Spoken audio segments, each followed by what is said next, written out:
Angélica, obrigado por ter topado aí o convite, né, para a gente pensar e especular um pouco sobre essa questão da pandemia, que é inédita para essa geração, né?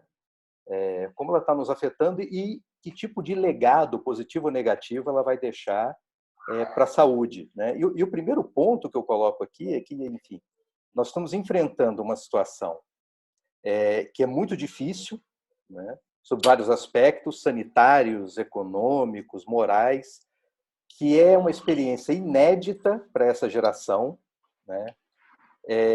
E que muita gente ainda não entendeu nem o que é uma pandemia e nem a própria doença que se encara, né? E um exemplo disso que eu tenho contado para todo mundo é que nós temos aquelas fases para lidar com trauma. A primeira é a negação.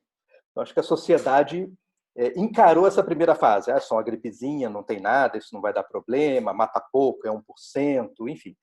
A segunda é a da barganha, né? Você começa a barganhar com a realidade como se o real tivesse aí, né?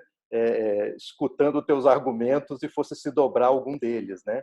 Então, nessa fase da barganha, o que eu tenho visto é muita gente dizendo assim, não, peraí, tá, tem uma doença, tem uma pandemia, isso é uma coisa séria. Agora, afeta idoso. Como eu não sou idoso, não tem problema. Então, esse tipo de atitude leva as pessoas a avaliarem o comportamento, a tomar decisões a partir do risco de adoecer e morrer. E tira do cálculo o risco que tem de você ajudar a propagar uma doença e, com isso, ser alguém que possa ajudar a matar os outros, né? Então, enfim, você que entende muito, mas muito mais do que eu sobre isso, né? O que você acha desse cenário aí doido que a gente está vivendo?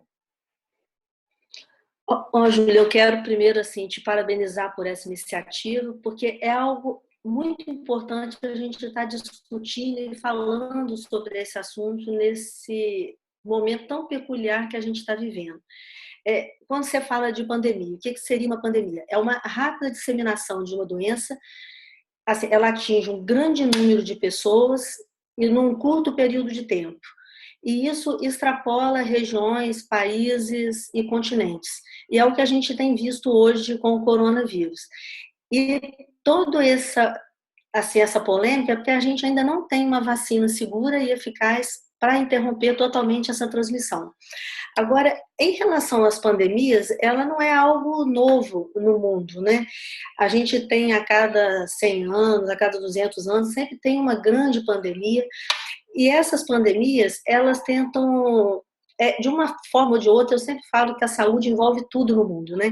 Porque elas ao longo do tempo, elas acabam representando mudanças de comportamento nas pessoas, assim também mudanças até de comportamento e de politicamente, de cultura, tudo tem uma mudança grande. A gente até ensina no curso de epidemiologia na medicina, que uma da grande epidemia foi a febre tifoide em 426 antes da era cristã, que ela foi responsável pela derrota de Atenas para Esparta. Então, assim, mudou o curso da história e foi uma pandemia.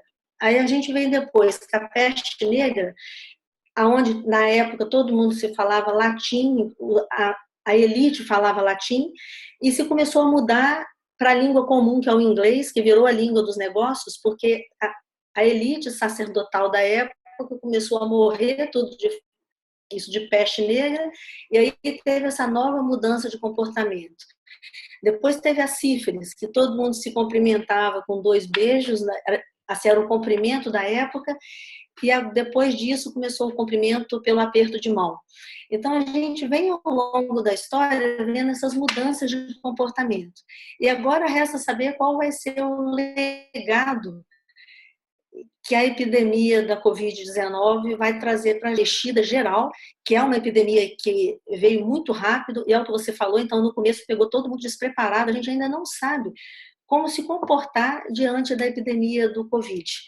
É algo assim, isso muito novo, mas a gente sabe que vai ter uma mudança grande, tanto no sistema de saúde, como no sistema social, cultural e econômico também da humanidade, né? Porque isso extrapolou isso, assim, todas as fronteiras assim, dos diferentes continentes. Eu estou falando demais? Mas para ter essa ideia assim, do que é o... Porque como vem essa coisa da pandemia, porque isso é muito importante assim, para a gente ver que tudo acaba terminando com a saúde, né? A saúde das pessoas. Vem uma grande doença e muda a situação política, cai governo, volta governo, muda comportamento. E é isso que a gente tem vivido até hoje também, né? Que se fala muito, é o presidente brasileiro, é o presidente dos Estados Unidos, ainda tem países que falam que o Covid não existe, que a gente vai tratar com uma dose de vodka. Então, assim, porque isso mexe com o imaginário das pessoas, né? A sensação de morte iminente, que eu posso morrer a qualquer momento. Aí é o que você falou, fala assim, não, tem um grupo de risco. Se eu tenho diabetes, hipertensão, se eu sou idoso, se eu tenho mais de 60 anos. Será que mais de 60 anos é idoso? É o primeiro questionamento que a gente vem se fazendo. Para a Covid, parece que sim. Então, assim, isso tudo tem influenciado muito o comportamento das pessoas, né?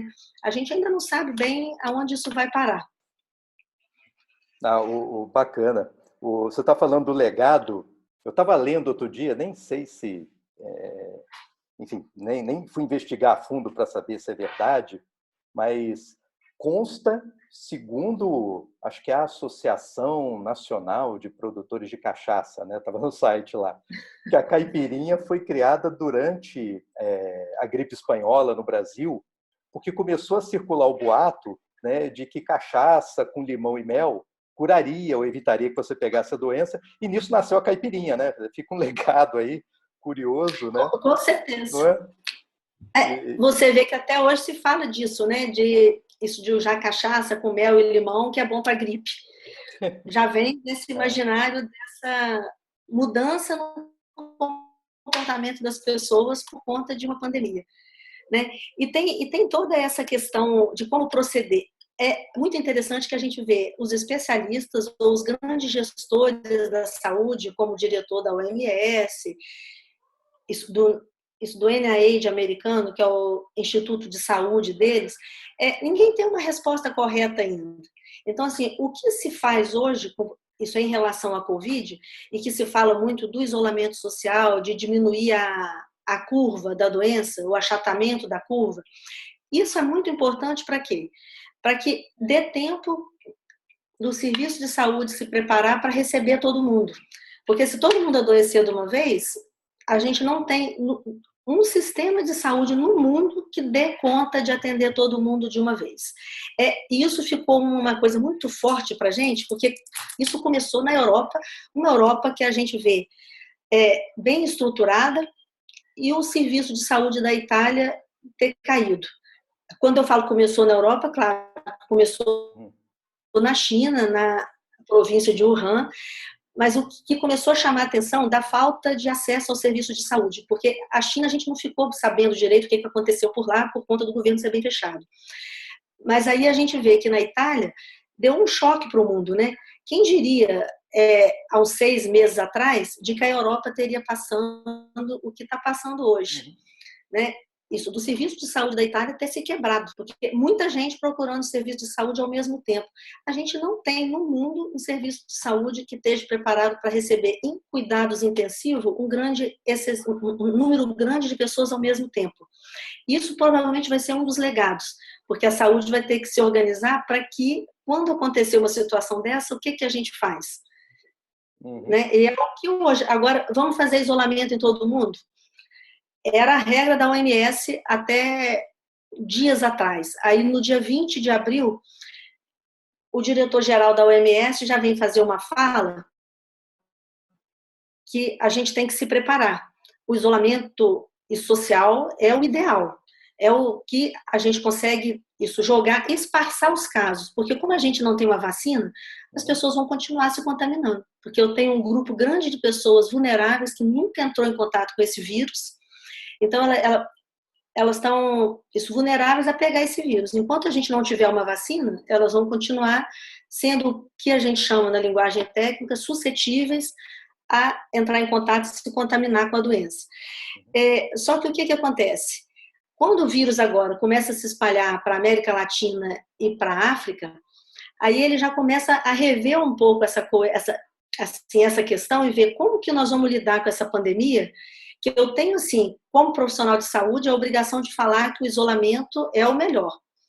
Mas eu não posso fechar meus olhos para a África e a América Latina, onde eu tenho muito trabalho informal. Então, como que eu vou falar para essa pessoa ficar em casa se ela não tem como se alimentar? Porque ela não tem como isso gerar renda. Então, é um outro desafio para o serviço de saúde, que não é só do serviço de saúde, né? Que aí é da sociedade como um todo, e a gente tem visto no Brasil que tem isso assim acontecido muito, a generosidade, né? A hora de isso de compartilhar, das pessoas fazerem trocas, de fazerem doações, de tentar se preocupar com o outro. Porque é muito fácil quando eu estou fazendo isolamento social, e se eu tenho uma casa adequada, com todas as medidas sanitárias adequadas, e que eu posso fazer o isolamento de cada um ficar num quarto se eu tiver alguém doente. E se eu vou para uma população pobre de qualquer lugar da América Latina ou da África, em que as pessoas moram 6, 8, 10 pessoas em 2 cômodos, 3 cômodos. Como que é o isolamento social? Então, assim, esse é um desafio que a gente tem se posto para ver como trabalhar com isso, como orientar com isso. E aí, não bastasse, ainda vem essas complicações agora de que se aumentou a violência doméstica por conta do isolamento social.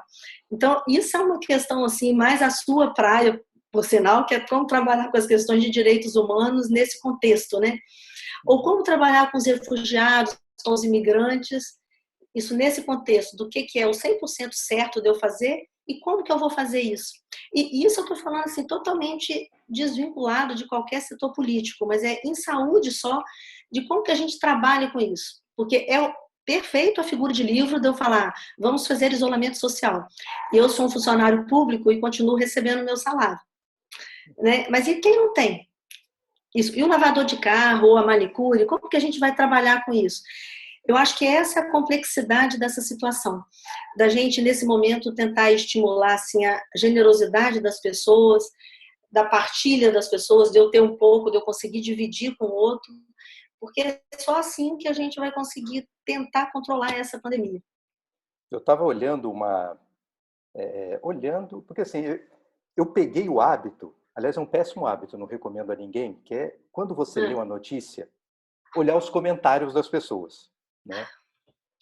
Eu fiz pesquisa baseada nisso e fiquei com esse troço. Mas assim, os comentários são deprimentes, né? Assim, é pior do que a notícia, às vezes. Mas, às vezes, você se surpreende com alguma coisa, né? Então, eu aguento a tristeza dos comentários imbecis, vamos dizer assim, em troca da expectativa de uma boa surpresa. E uma delas era num site americano, não lembro se Washington Post, New York Times, um desses. Tinha um comentário de um americano, fazia questão de dizer que era do meio oeste americano, né? Porque ele diz 3 vezes no comentário, mas enfim. Resumindo, é o seguinte: ele dizia, olha, esse aqui é o país mais poderoso do mundo. Beleza. Se não for o mais rico, é o segundo, né? Então, assim, tem dinheiro que não acaba mais.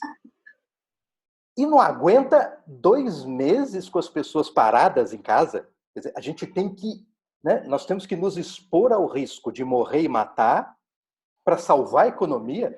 Que raio de economia poderosa é essa que não está a serviço da vida? Quer dizer que a nossa vida que tem que estar a serviço da economia, tem alguma coisa muito errada no mundo. Eu acho que o comentário, não é, que ele faz para os Estados Unidos vale para todos, né? Vale para a gente também.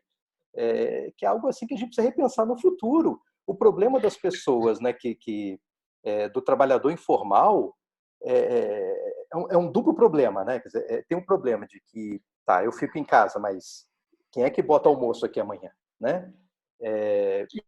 E o segundo, ainda que você tenha um Estado que queira suprir essa necessidade, o fato dele ser informal faz com que seja difícil aparecer no radar. Quer dizer, como é que eu chego lá, né? Então, são 2 coisas, assim, 2 problemas, né? Um operacional e o outro moral, que eu acho que a gente tem que repensar aí com urgência, né? Não, com certeza, com certeza. A gente vive num modelo de sociedade que a gente vê num momento de crise que não funciona, né? Uhum, Que é o tempo todo, isso está lá presente o tempo todo, só que está invisível, e agora fica algo que assim chama atenção. Como que nós vamos solucionar esse problema? E isso que você tocou isso dessa reportagem dos Estados Unidos é muito interessante, porque é um país muito rico, mas o sistema de saúde deles não é um sistema de saúde bom, porque é um sistema privado, né? Então, assim, como você conviver numa crise dessa com um sistema de saúde privado? Se eu não tenho recurso para pagar meu plano de saúde, eu não tenho acesso à saúde. E aí, isso é uma coisa dessa pandemia no Brasil, que a gente vê a valorização do Sistema Único de Saúde. Porque a gente tem um sistema de saúde público no Brasil que é um exemplo para o mundo. Ele tem várias fragilidades. Agora, nesse momento da pandemia, a gente vê que é quem está solucionando o problema. Tanto que no começo, aqui em Brasília, um dos primeiros casos, a pessoa passou mal e foi para um serviço privado. O hospital privado encaminhou ela para o hospital público, porque o hospital público tinha expertise de tratar esse tipo de caso. Então, um dos legados bons dessa pandemia vai ser a valorização do SUS. Porque a gente fala com desdém muitas vezes do SUS, né? Que, não, se eu não tiver onde ir, eu vou para o SUS. O SUS é lugar para quem não tem recurso. E aí, no momento de pandemia, o SUS virou a estrela. Então, assim, as pessoas procuram o SUS porque sabem que lá vão ter um atendimento de boa qualidade. E isso é um legado e que eu espero assim, que não se perca, é essa valorização do serviço público de saúde, isso no Brasil. Que a gente tem excelentes profissionais, a gente tem muito problema de infraestrutura, mas que eu acho que é o momento agora de repensar e ver que a gente precisa fazer um maior investimento, porque na hora da crise é ele que dá a resposta. E uma coisa interessante também é essa questão de que a gente vê como que o profissional de saúde está vulnerável, né? Falta equipamento de proteção individual. Então, isso é um choque, tá? De você, assim, ter que ir trabalhar. E até como você, eu gosto de ver também essas coisas das reportagens, e aí eu vi um profissional de saúde na Itália falando assim que eles eram tidos como heróis, isso pela mídia, mas na vida real eles eram tratados como mendigos. Nossa. Porque eles eram obrigados a deixar a família que não tinha capote, expondo ele a adoecer e ainda levar a doença para a família dele. E é o que a gente tem visto, né? No Brasil, várias pessoas têm sido generosas e colocado hotéis à disposição dos profissionais de saúde para que eles não vão para casa para passar a doença para a família, então eles ficam em hotel para poder cuidar no dia a dia das pessoas. Então, assim, isso é outra coisa que tem que ser repensado, né? Só eu conheço 2 famílias que estão passando por isso, né? Numa, o marido é médico, noutra é a esposa. Né? 2 famílias diferentes em que marido e esposa não voltam para casa para não contaminar a família, né? E fica isolado, né? Fica isolado. É o que tem. Intensivistas, assim, lidando com a situação difícil. Vida de intensivista não é fácil, né? Não é fácil. Com a morte muito de perto e tal, e não tem o lar, né? Não tem casa para voltar depois. Você fica sem o suporte emocional que você precisa para enfrentar uma situação que é de risco iminente o tempo inteiro, não do seu paciente se agravar e ir a óbito, como de você se contaminar. E aí vem aquela coisa de lidar com a vida e a morte, porque você está cuidando da saúde do outro, mas você sabe que você pode ser o próximo, né? Então, e aí vem uma outra coisa interessante em relação a isso, que veio esse programa do governo, Brasil Conte Comigo, o Brasil Conta com Você, né? Alguma coisa desse sentido. E eu me alistei no programa, eu entrei, me cadastrei, fiz o curso. E aí você vê 2 coisas interessantes que ocorreram. Uma que você vê como que você não está preparado para ir para campo do dia para a noite, né? Você faz um curso e vê um monte de coisa que você precisa aprender, que você precisa estar preparado, porque se te chamarem, você tem que estar lá. E a importância do telesaúde, dessa comunicação por meio de tecnologia, que eu acho que isso vai ser um outro legado, porque a gente tem valorizado essa coisa da educação à distância, né? Como que isso tem sido mais usado agora, não só na área da saúde, como a gente tem usado direto, isso, um grupo de profissionais que ficam, assim, estudando acesso a quem está na ponta, isso atendendo, esclarecendo dúvida, dando direcionamento, como até as escolas de nível médio, como as universidades privadas, têm usado isso como ferramenta de trabalho para não parar o serviço. Então, eu Uhum. acho que essa questão, isso do uso da tecnologia para trabalho remoto, inclusive, me surpreendeu que o Conselho Federal de Medicina autorizou, mesmo que temporariamente, que sejam feitas consultas online. Uhum. Então, isso já é uma mudança de paradigma. Eu acho que isso vai acabar sendo um legado da gente ver o quanto que a tecnologia pode estar ajudando a gente, isso nessa questão de saúde, né? De Uhum. você ter contato com as pessoas, não só na parte de educação, como de assistência, de atendimento médico, por meio de plataformas eletrônicas, que para mim isso, como eu sou de uma geração mais antiga, é algo assim inusitado. Né? Essa questão, isso de você não ter o contato direto isso com o seu paciente. Isso é uma coisa que a gente aprende que o relacionamento médico-paciente é fundamental. E aí aprender a exercitar isso online, Nossa. né? E tem sido bom, porque uma outra coisa que tem acontecido muito é quem não tem Covid faz o quê hoje? Se eu tenho hipertensão, se eu tenho diabetes, se eu tenho algum tipo de câncer, eu vou procurar um serviço de saúde? Quase ninguém quer procurar. Porque você tem medo de ir e se contaminar. Uhum. Né? Então, isso assim, esse tipo de teleconsulta é uma coisa excelente, porque ajuda pelo menos a orientar, a passar medicamento, né, a tentar dar alguma receita eletrônica, para tentar orientar os pacientes nesse momento que eles não podem ir ao serviço de saúde. Por outro lado, a gente sabe que quando acabar a pandemia, o serviço de saúde vai receber um boom de pacientes desses outros agravos, Uhum. porque eles estão indo para onde? Eles estão em casa e, às vezes, algumas vezes, complicando em casa porque não conseguem atendimento por causa do Covid, né? Em época de pandemia, a gente tem que pedir para não adoecer de nada. Nem de Covid, né? Mas também nem das outras coisas, porque é tudo complicado, né? Fica aí É a tudo muito... dica, não é para ninguém adoecer. Não. O, uma coisa que eu estava olhando, assim, por um lado, a gente tem um modelo social e econômico que não deixou de lado a virtude da solidariedade como princípio.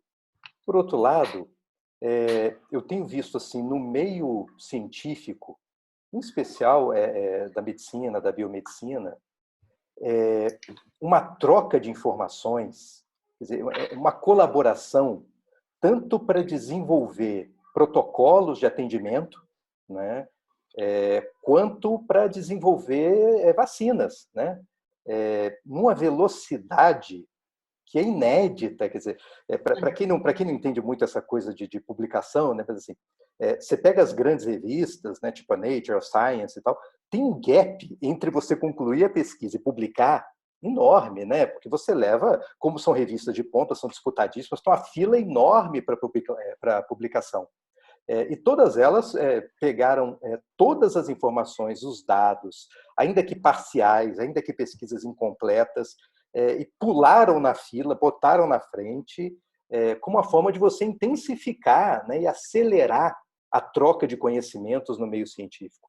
Isso é muito bacana, mas assim, mesmo com tudo isso, uma vacina sai rápido. Olha, isso é algo que tem chamado muita atenção da gente e tem sido excelente essa globalização assim da pesquisa em saúde, Uhum. porque tem tido realmente assim a gente sempre foi a gente, né? A gente sempre foi muito bom nessas parcerias internacionais, mas agora o negócio se extrapolou a um nível que está demais. Então assim uma troca quase que dinâmica em tempo real de divulgação, de eu ter um caso aqui de gestante com Covid, e a gente já partir para um caso de gestante com Covid que está nos Estados Unidos, que está na Argentina, que está na Itália, para tentar ver qual é o melhor protocolo de atenção. Então, isso, assim, foi ótimo você ter tocado nesse assunto, porque isso é algo fantástico que está acontecendo. E uma outra coisa que muitas dessas revistas são pagas. E nesse período da pandemia, elas liberaram o acesso total e gratuito para todo profissional de saúde, para todo mundo, né? As plataformas foram abertas para aumentar o acesso à informação. Então, isso, assim, é um ganho fantástico. Eu acho que esse vai ser um outro legado, porque vai ver como que a gente pode trabalhar para o bem, mas da saúde global. E que não tem mais tanto uma diferenciação entre país rico ou país pobre, porque atinge todo mundo quase que de forma igual. né? Então, ter essa troca, esse intercâmbio científico-cultural, isso tem sido fantástico. E a gente vê até mesmo no sentido aí da UFES, né, que abriu editais específicos para isso para a Covid, e como tem tido parceria entre as universidades, entre os institutos de pesquisa, não só isso nacionais como internacionais, isso é um ganho muito bom. E era uma coisa que precisa ser feita, né?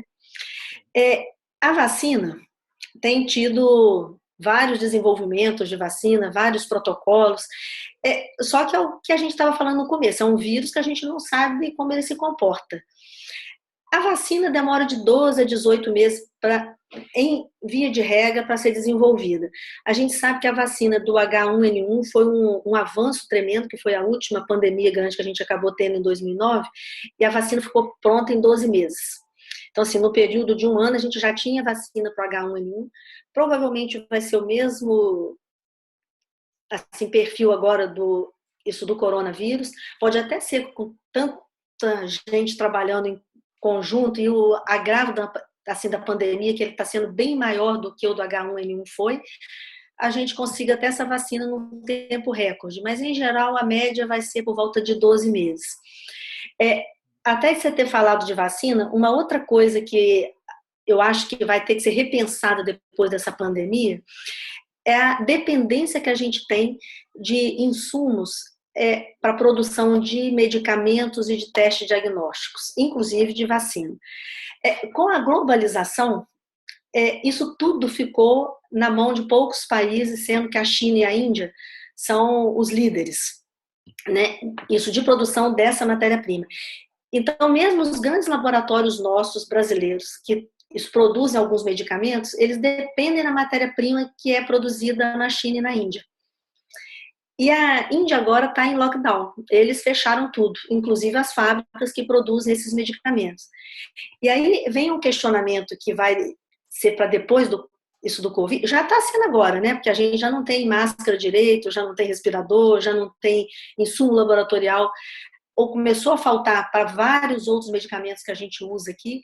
Então, o que vai ser depois da pandemia? A gente vai continuar dependendo para produzir medicamento analgésico, anti-inflamatório, medicamento para hipertensão arterial, para diabetes, vacina, de insumos vindo da Índia e da China? Ou vai ter que se começar uma nova lógica mundial e de a gente ter também produções descentralizadas em outros locais? Porque se isso está durando 2 meses, 3 meses, 6 meses, é uma coisa. Se isso dura um ano, aonde nós vamos conseguir esses insumos? Né? Então, assim, a reserva vai de 8 a 12 meses. Depois disso, a gente vai precisar de ter mais. E se eles continuam em lockdown, a gente não tem.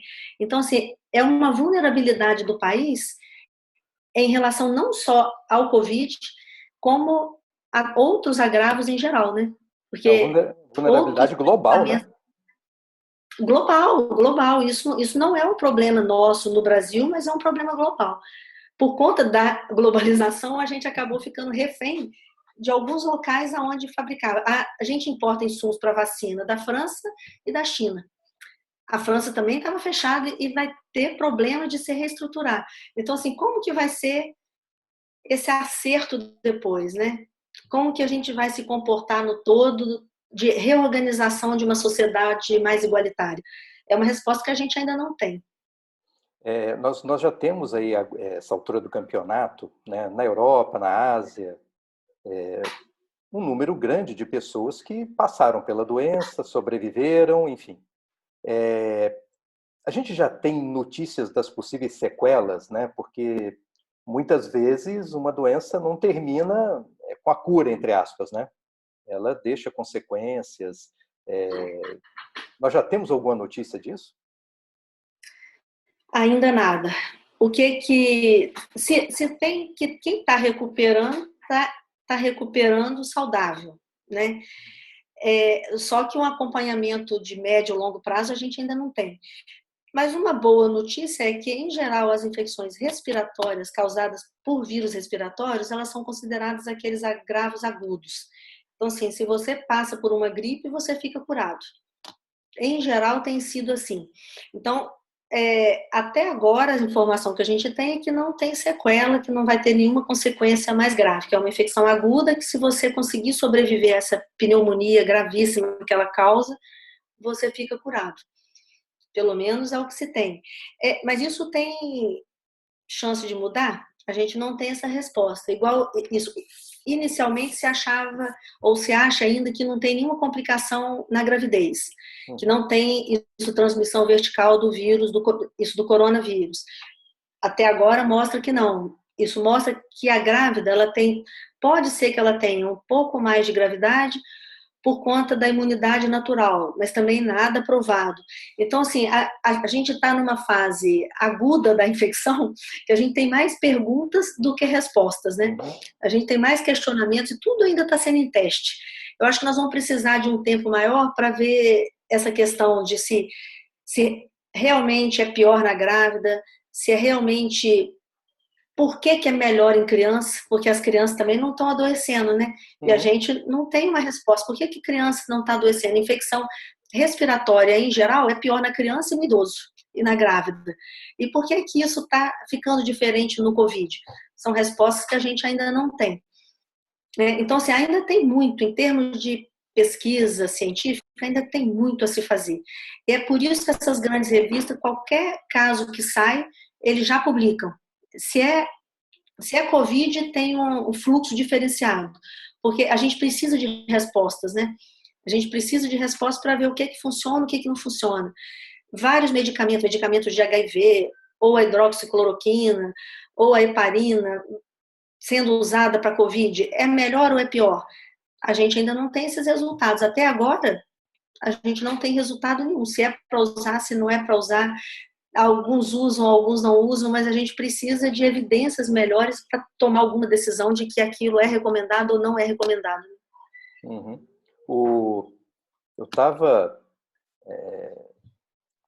Eu acabei começando uma coluna na rádio Jovem Pan News aqui do Espírito Santo, né, sobre cidadania, né? E assim, tanto a estreia da rádio no estado quanto da coluna aconteceram no começo da pandemia. Então, praticamente virou uma coluna sobre pandemia. Um dos temas era o seguinte, tem uma espécie de frase de para-choque de caminhão do pessoal da administração que diz o seguinte: aquilo que você não consegue quantificar, você também não consegue gerenciar, né? E boa parte das discussões no mundo giram em torno do número de casos, de contaminados, de adoecidos, de óbitos, e que depende de teste, né? Como nós temos no Brasil, sabidamente, um número baixo de testagens, está aumentando, né? Mas o número ainda é baixo, quer dizer, tem-se ideia do tamanho da subnotificação, com os dados que nós temos, permitem aos gestores nos estados, nos municípios, tomarem decisões sobre flexibilização ou não de quarentena? Quer dizer, os dados são seguros para isso? A gente ainda não tem esse dado. Esse é o grande problema, né? Que a gente até coloca lá, todo dia o Ministério faz aquele boletim e a gente vai ficando só apavorado porque começa a aumentar exponencialmente o número de casos. Só que tudo aquilo, a maioria são casos de sintomáticos, né? Porque a gente não faz a menor ideia de quem teve e que não teve nenhum sintoma. Se tem alguns estudos que falam entre 60% a 80% dos infectados não teriam nenhum sintoma. Só que a gente não tem esse denominador, né? A gente só tem hoje o caso do que adoece e ao que morre. Por isso a importância de ter essa testagem do número maior de pessoas. Já tem um estudo piloto sendo feito até no Rio Grande do Sul para fazer isso, uma testagem que foi assim, de probabilidade estatística, selecionar todos os critérios científicos para fazer uma inferência para outros locais, de que quantos que a gente realmente tem de testes positivos, porque só assim a gente vai ter ideia, entre esses, quantos que adoeceram e quantos que... Porque é uma escalada, né? Eu tenho aqueles que não têm, assim, que ainda não se contaminaram, eu tenho aqueles que entraram em contato com o vírus e não têm sintoma nenhum, aqueles que adoeceram, mas tiveram sintomas leves, Aqueles que adoeceram, tiveram sintomas moderados e tiveram que ir para o hospital, principalmente por insuficiência respiratória, dificuldade de respirar, e tem aqueles que precisaram de UTI. Então, o número da flexibilização está muito ligado a isso, de quantos que eu tenho do atendimento de emergência. Então, assim, quantos leitos de UTI eu tenho, que é o número de pessoas que eu posso atender. Então, hoje todo o cálculo tem sido mais em relação a isso, porque eu vou isso flexibilizar à medida de leitos que eu tenho. Se eu já tenho mais de 60% dos meus leitos de UTI ocupados, eu já tenho que tomar mais cuidado com a flexibilização. Se eu tenho 80% de leitos ocupados, ou isso como São Paulo está agora, que já passou de 80%, é um risco a flexibilização, né? Porque eu vou ter um número maior de pessoas adoecendo rápido e não vou ter como ter assistência de terapia intensiva para esses pacientes. Porque quem se contamina e não tem nenhum problema de saúde grave, não é o problema isso do governo, né? Do governo que eu digo, que aí vem aquela outra coisa que a gente tem visto, toda essa problematização que a gente tem na saúde, a divisão que é uma divisão tripartite. Que é o governo federal, o estado e os municípios trabalhando em conjunto, que a gente não tem conseguido ver muito bem isso aqui agora, né? E tem tido essa confusão toda. Mas toda essa questão da flexibilização, ela vai ter que levar em conta esse tipo de questionamento, né? O quanto eu tenho recurso no meu estado de fazer esse atendimento de emergência. Se eu não tenho, eu não posso fazer uma abertura, né? Ou pelo menos eu tenho que saber como fazer essa abertura. De repente, a nível de estado, avaliar alguns municípios. É uma coisa complexa. Fazer essa reabertura, essa flexibilização é uma coisa complexa. Tem visita aqui, ó. Participante extra. Aqui, ó. Ah, cadê? Tudo bem?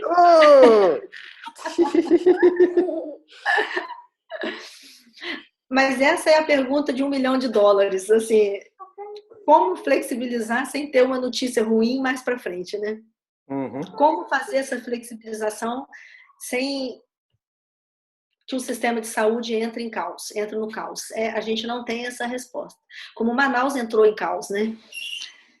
Acho que Manaus foi o primeiro, né? Foi o primeiro do Brasil que você chegou no limite, né? Que chegou no limite do sistema de saúde, foi o primeiro. Foi o primeiro. Então, já tem tanto que esse programa aí de recrutamento de profissionais de saúde tem ido já vários para lá, porque não só chegou o sistema ao limite, como os profissionais de saúde estão adoecendo também, né? Então, eles precisam ser substituídos por outros. E você sabe quais são os outros estados aí que estão numa situação difícil, na iminência ou com mais de 80%? Os estados com muitos casos, isso muda geral, né? Isso muda muito. A gente sabe que os estados com maior número de casos são os piores, né? Que é São Paulo, Rio de Janeiro, o Ceará.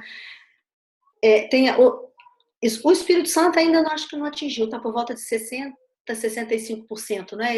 A última vez que eu vi estava por aí. Eu até fico mexendo com as pessoas aqui, que um bom lugar para a gente se mudar agora é o Tocantins, porque o Tocantins é o estado com o menor número de casos e o menor número de óbitos também. A gente tem que olhar o contrário, né? Os locais onde estão assim, um pouco mais protegidos. Roraima também tem pouco caso, Sergipe tem... Porque também isso tudo vem do fluxo de pessoas, né? Você vê que Rio, São Paulo, o Amazonas, o Ceará, teve muito fluxo de estrangeiro desde o começo, né? Exatamente. Porque tem uns aeroportos que recebem pessoas da Europa, né? Recebem. Europa e Ásia. Então... São os aeroportos que recebem. Então, eu acho que o que agora a gente tem que ter paciência, né? É um tempo de ter paciência, resiliência e não parar de trabalhar. Quem pode ficar em casa deve ficar em casa. Quem precisa trabalhar tem que trabalhar usando todas as medidas de segurança que a gente precisa ter, né? Eu assim, não posso falar que você vai acabar gravando isso, né? Mas eu estava na UFES, eu ia estar em trabalho remoto. Agora no Ministério eu estou em trabalho presencial o dia inteiro. Então, assim, eu não tenho essa opção agora de trabalho remoto. Mas aí você tem que ter todos os cuidados de que são os preconizados, de uso da máscara, distância de mais ou menos 1,5 m sempre que possível, lavar a mão sempre que possível, porque o álcool em gel não substitui a lavagem das mãos, a gente usa quando você não pode lavar a mão, né? Uhum. Então, é todo esse cuidado que é o que tem para ser feito, né? Assim, hoje a gente não tem uma resposta milagrosa de como fazer o controle dessa pandemia. É só a gente se rever quanto sociedade. Então, assim, se eu posso fazer um trabalho remoto, se eu não afeta a minha vida como um todo, ficar em casa, eu devo optar por ficar em casa. Porque eu sou menos uma pessoa em risco, não só de me contaminar, como de passar para o outro, né? Então, a gente consegue achatar a curva, isso nesse processo. Então, assim, o ideal é sempre que possível, se a pessoa pode ficar em casa. Porque o que a gente vê algumas vezes é a pessoa que pode ficar em casa, mas às vezes ela sai para a rua, para correr, ou para ir para a praia, ou para fazer compra, sem necessidade, né? Então, esse é o compromisso social que a gente tem que ter um com os outros. Se eu posso ficar em casa, eu devo ficar em casa. Né? E a gente cuidar uns dos outros, porque eu acho que é momento, mais do que nunca, da gente exercitar os direitos humanos de uma forma bem global, né? Do que, assim, olhar o outro como se fosse eu mesma e o que eu quero para mim, querer para ele. Porque é só assim que a gente vai conseguir sair dessa. Bacana. Não é que a gente precisa. Você viu como que o direito humano é importante agora, né? Tá vendo? A gente tem que pensar no próximo. Pensar no próximo é a regra geral agora, né? A gente tem que olhar e tentar fazer isso. Poxa, obrigado aí pela Não, conversa, eu que pelo te agradeço pela bate-papo. chance. Saudade, tempo que eu não te via. Não é um tempo que a gente não se via. Foi muito bom mesmo. E desculpa de eu falar demais, que Não, a gente vai imagina. passando o tempo. Não, foi ótimo, foi ótimo.